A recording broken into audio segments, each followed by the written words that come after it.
సుఖీభవ ద్వారా మన తుని నియోజకవర్గం మనకు వచ్చే పాటికి 18 కోట్లు వచ్చింది.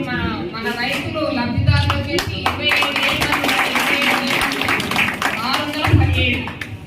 27,617 మంది లబ్ధిదారులు ఉన్నారు ఇవాళ.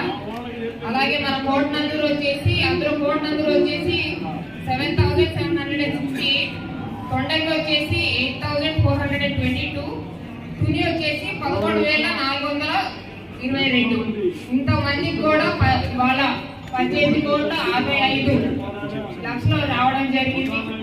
ఇప్పుడే కనుక్కున్నాం రైతుల్ని, ఆల్రెడీ అకౌంట్ లో పడి ½ అవర్ అయిపోయింది. కాబట్టి దీన్ని బట్టి మీకు అర్థం చేసుకోవాలి, ఎలక్షన్ ముందే ఏదైతే సూపర్ 6 హామీ ప్రకారంగా ఏదైతే మనం రైతన్నలకి అన్నదాత సుఖీభవ ద్వారా 20,000 అటు కేంద్ర ప్రభుత్వం 6,000, ఇటు రాష్ట్ర ప్రభుత్వం ఇచ్చే 15,000 రెండు కలిపి 20,000 3 విడతలుగా ఇస్తామనుకున్నాం. ఇవాళ మొదటి విడత రైతన్నకి 7,000 పడింది.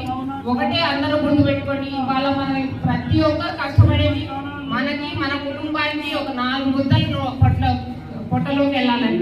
ఆ 4 ముద్దలు ప్రసాదించేవాడే ఇవాళ అన్నదాత.